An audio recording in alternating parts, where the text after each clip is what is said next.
Hi, I'm Mike, and this is our last Our Wyoming Life video of 2022. Now, this year has not been an easy one in many different ways, but as the year draws to a close, I can't help but say that I'm happy where we're at, and I can't wait to see where else this road leads. Our life here on the ranch began in 2008, but it was in 2017 that we invited you along for the ride. And if I could have looked then where we are now, I probably wouldn't believe it myself. Today, we're going to take a look back at this year, a year in which we had to change pretty much everything that the ranch has been about for the last 100 years. This year, we took some massive leaps forward. We also ran into a few setbacks along the way, but in the end, spoiler alert, we took a lot of risks and we put ourselves out there, and you helped us create something that we never thought would be possible. This video is a thank you to you for sharing and believing what we stand for and helping us with the evolution of the brand.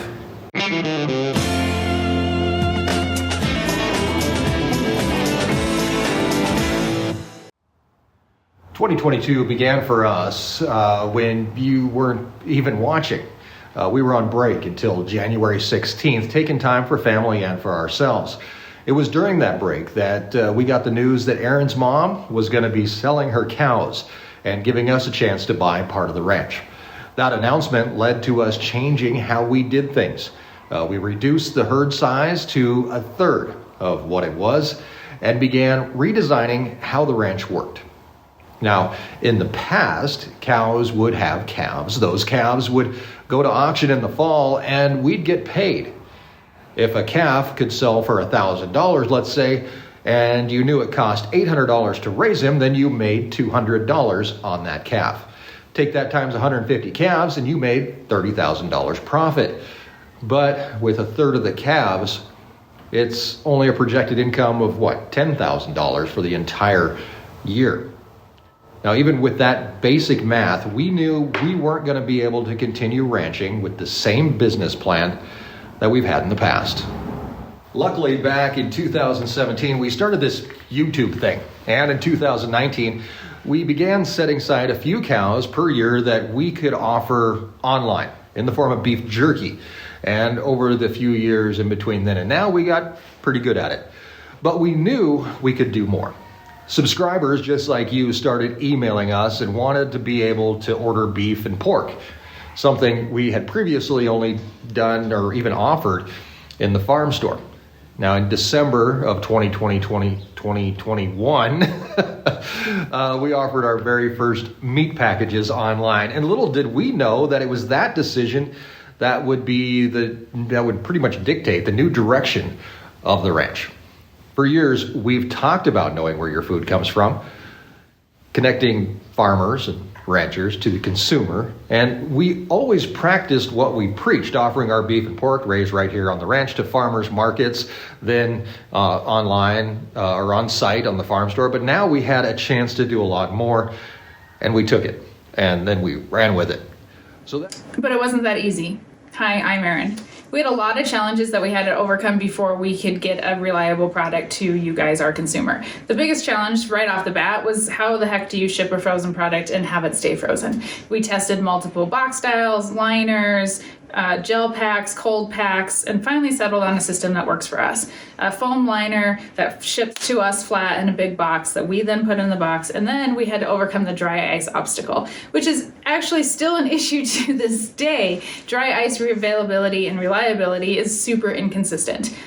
We have gone sometimes 6 weeks without being able to get dry ice. We eventually went from buying it at the local grocery store to having a cooler here on the ranch that we are supposed to get deliveries every 2 weeks.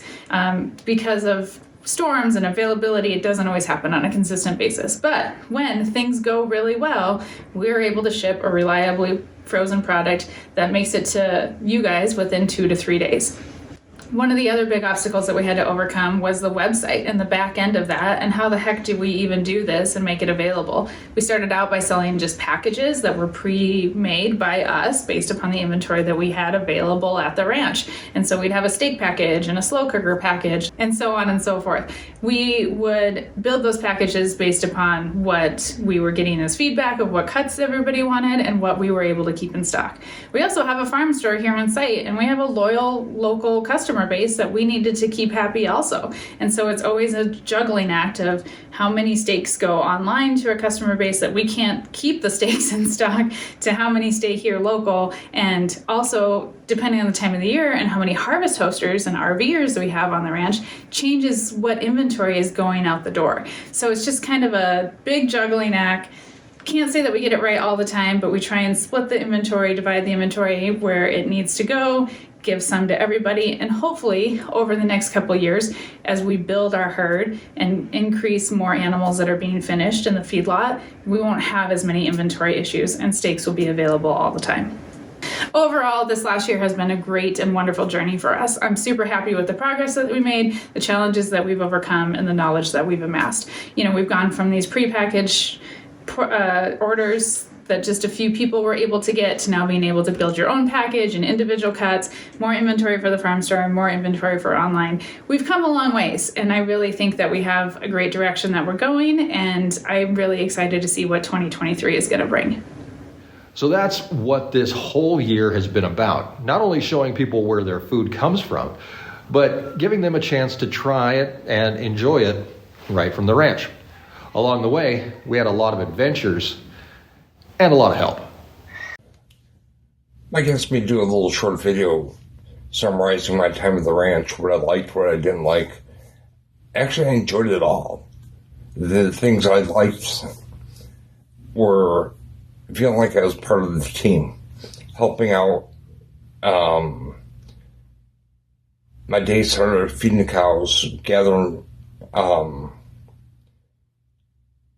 eggs. I enjoyed Mondays. Mondays were packing days for meat orders that went out. Some of the boxes, get everything ready, get the dry ice ready, fill the boxes, you get them labeled, get them ready for shipment. Don't sound like a lot of work, but it is. I do really appreciate the fact that they made me almost feel like, not almost, they did. Feel like I was part of the family. Not just the Our Wyoming Life family, but part of their family, which I will truly appreciate till the day I die. Hey, thanks a lot for watching this year. Hope everybody had a good Christmas. Hope everybody is ready for the new year. Hopefully you remember my friend Matt, a friend from Chicago, who got a chance to come out on the ranch and help us out in the day-to-day. Well, Matt did end up going back after a couple months. He got a look at how hard it can be starting something new as we began to worry about rising feed costs, and we spent a little time, well, Matt and I built a little storage shed for grain and feed for the cows. Now, this was important because we had plans to break away from the traditional style of ranching completely. No longer would we worry about cattle prices and if that calf was going to be worth $800 or $1,000. We decided that all the cattle on the ranch were going to be working towards one goal, to keep the ranch going. And that meant 100% direct to end consumer. That meant that every boy calf born on the ranch would be raised and finished for slaughter, eventually ending in our customers' freezers and plates. And every female would be added to the breeding herd, thus complementing, or completing, I guess, the circle of life. By the time April arrived, we were shipping beef directly to customers all over the U.S. When a group of steers would leave for freezer camp, more would be rotated in, and more calves were being born daily as we began our third year of the 30 and 30 daily videos directly from the ranch. Along with 30 videos in 30 days came ranch hand Jeff, fresh from California, to lend us a hand with calving and a hand with the rest of the summer.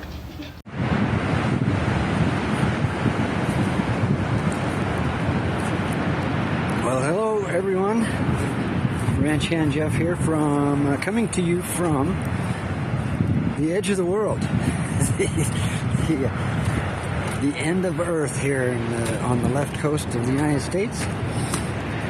Let's see if I can give you a little look at what's going on, what I do. Well, this is not what I do, but what I'm doing today. And I don't know if you can see it because I can't see it. Oh, there it is. This is a view of the Pacific Ocean, Pacific Coast. It's nice in its way, but I can't walk and chew gum at the same time, so give me a second here. So the end of the year video is out, I guess that's what this is. And oh my gosh, do I miss the ranch. You have absolutely no idea.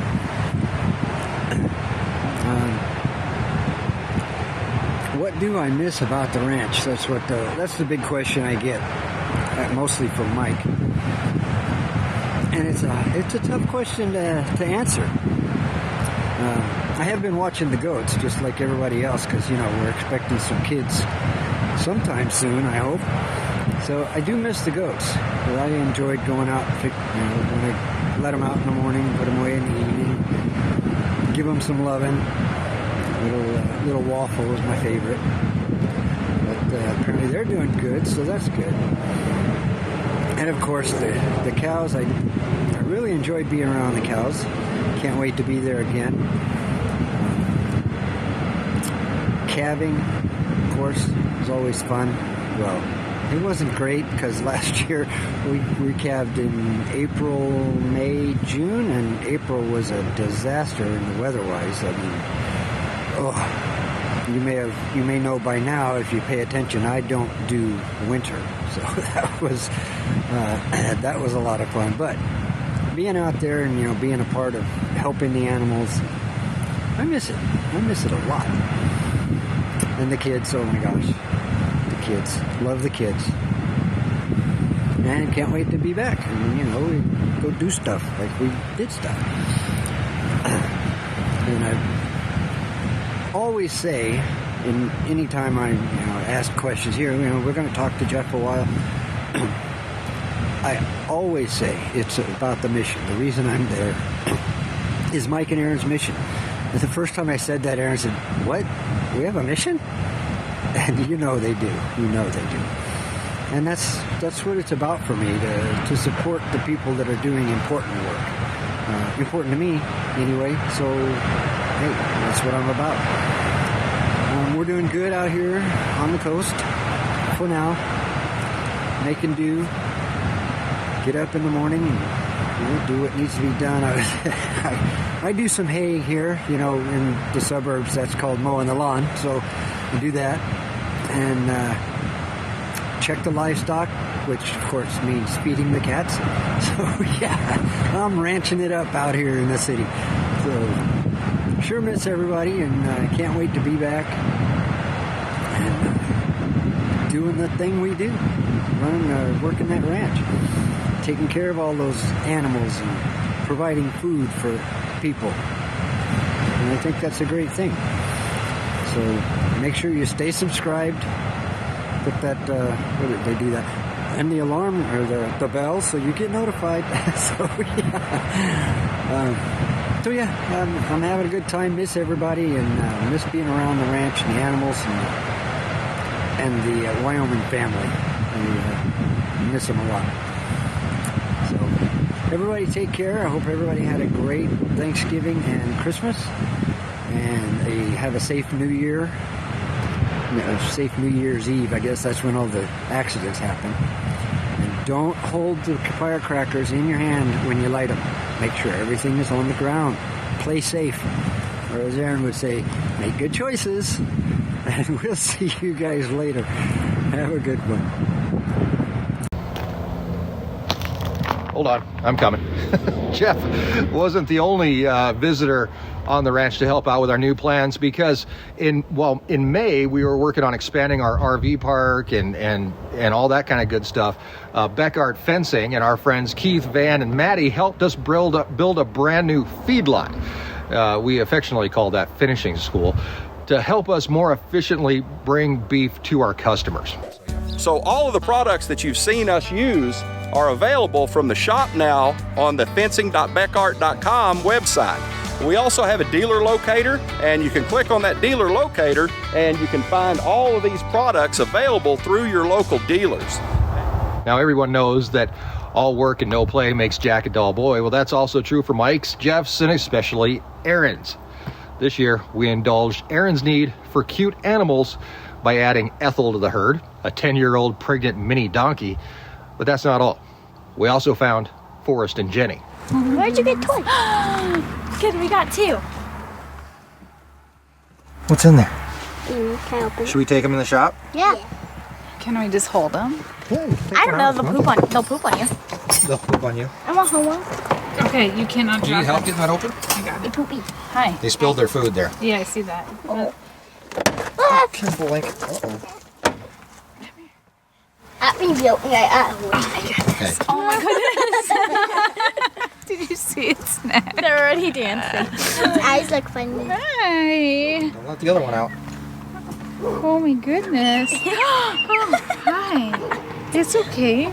Hi. Watch it poop on Mom. This is your new home. It is your new one. Well, I already had a poop accident with Bean this morning, so You want the other one? What happened? I can only hold one.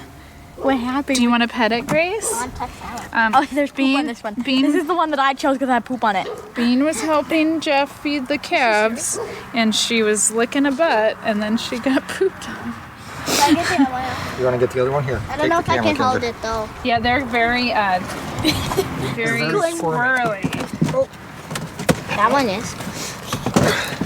Dad, use bucket. There you go. I don't want to hold it. I feel like it's gonna run away. That one's bigger. This one is a little bigger. This is the big one that Kenzie picked. Oh, I picked the big one? Yeah. Honey, it's mine. Forrest and Jenny are a mating pair of emus who they've grown up a lot, and they add a little flair and uniqueness to our Wyoming life. Other animals serve a more work-related purpose, like this year's new bull, LOL, who arrived on the ranch in June and went right to work.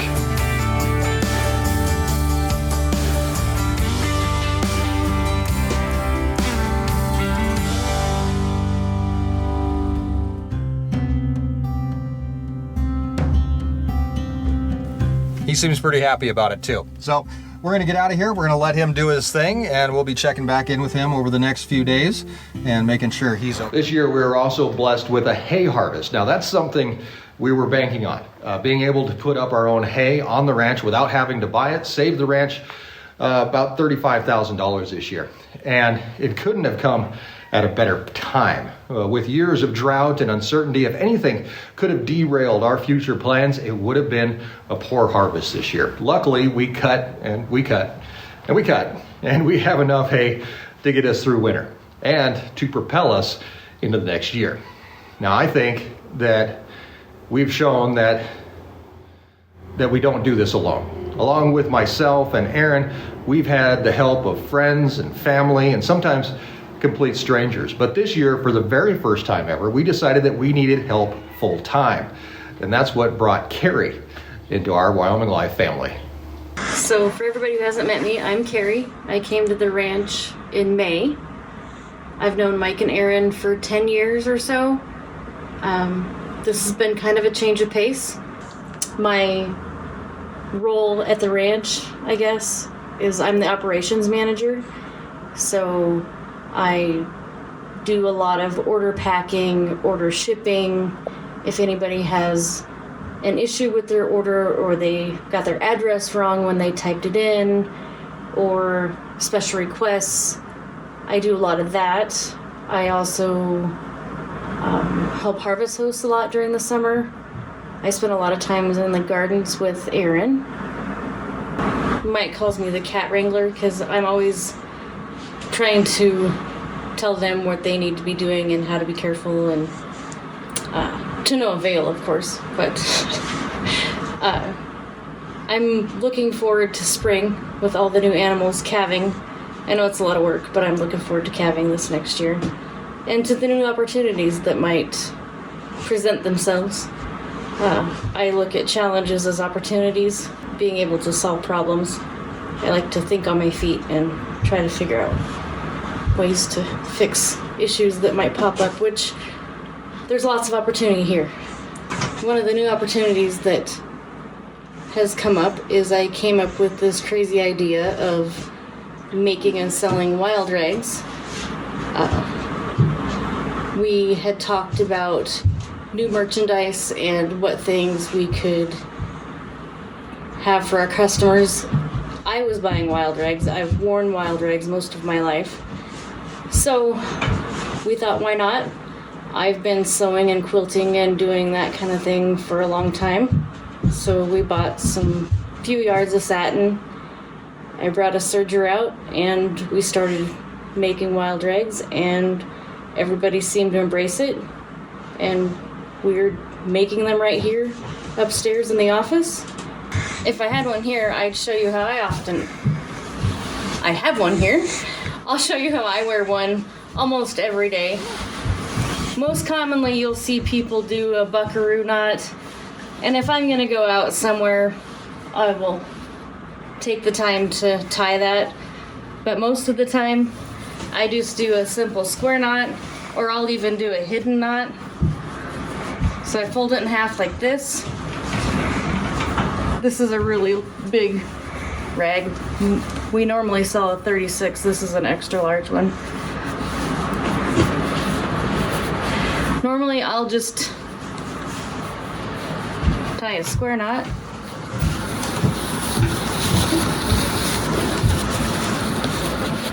And you can either leave that show or tuck it under like this. I wear a lot of hoodies, so I'll just tuck the ends under like that.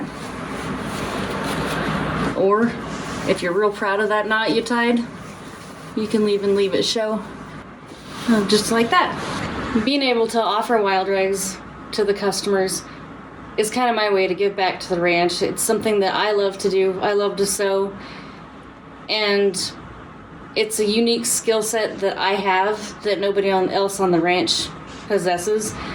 Wintertime is kind of a slower time. It doesn't take a real long time to do it, and I was able to show them kind of a different technique or a different skill set, and it's my way to give back. Thank them for taking a chance to hire me, and it's worked out pretty well. I appreciate everybody who's bought one, and I hope that we can offer some new designs, and I hope you guys like them. If you haven't tried one, hop online. We offer them on our online store. We're going to offer them in the farm store this summer, and see what you think. While Carrie brings a whole new set of skills to the ranch, we were still fine-tuning how to make all of this work. And with the economics of ranching, we began looking at other ways to save the ranch money. Now, one solution we came up with was a way to combat the high prices of feed, and that's with the help of Brian and Cole at Sunny Farms, when we were able to find a grain mixer in South Dakota, which we purchased at auction and brought back home.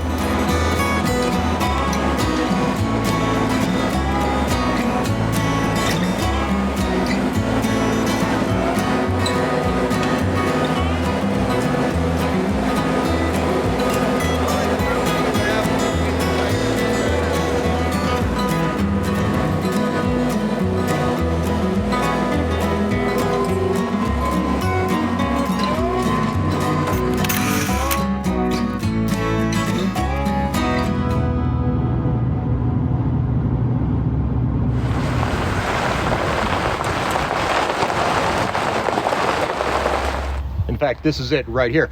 Most of what we feed, whether it's for cows, pigs, or chickens, is a mixture of corn, oats, and barley, just in different percentages. So with our own mixer, we can now feed in bulk. And that allows us to add supplements as we see fit to best complement the nutritional value of our hay, which gives us the best rate of growth for our cattle over time. We also decided to graze the cows as long as possible on summer pasture to extend our winter hay.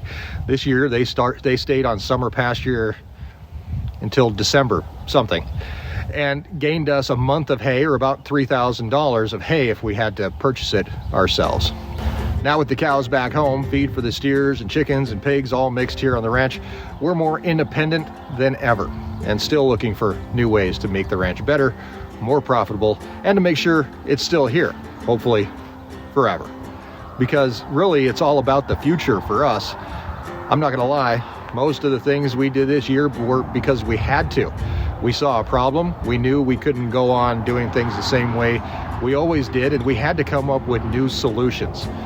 Sometimes we did things we didn't want to, or things we didn't think we were really ready to do, because we knew that if we didn't do them now, we might never have another chance. Most of the time, we jumped off the cliff, because jumping is so much better than falling. And we took this year by the horns, and we rode it out, and we evolved. Oh my gosh, it's the end of 2022. Just a couple days left, and I guess as much as we've accomplished, I still feel like there's really just so much to be done. And I guess that's the curse of agriculture. Really, it's the curse of just life. I mean, we all go through the feelings of never being done with what we set out to do. Or there's always there's more projects that can never be done. But at some point, we have to stop. We need to take stock of what we have and what we've done. Because without looking what you've completed, your life would be empty. If it's always about what needs to be done instead of what you have done, then you're always chasing the impossible. If I had one piece of advice for you for the entire year, it would be to take a minute, write down 3 things that you've completed this year. Could be anything. Maybe you paid off a loan, or finished a Lego set, or built a house. All those accomplishments, no matter how small, are very, very important. Today we talked about the evolution of a brand, specifically Our Wyoming Life, but it's more about the evolution of ourselves. What we've accomplished in the end, and how we hope we are better people because of it. Thank you for being a huge part of our journey and always pushing us to do more. As I cut you loose, I want to wish you guys a happy new year. I hope you had a Merry Christmas. And I'm really looking forward to bringing you more in the new year, in 2023, from Our Wyoming Life. Oh yeah, subscribe so you don't miss it.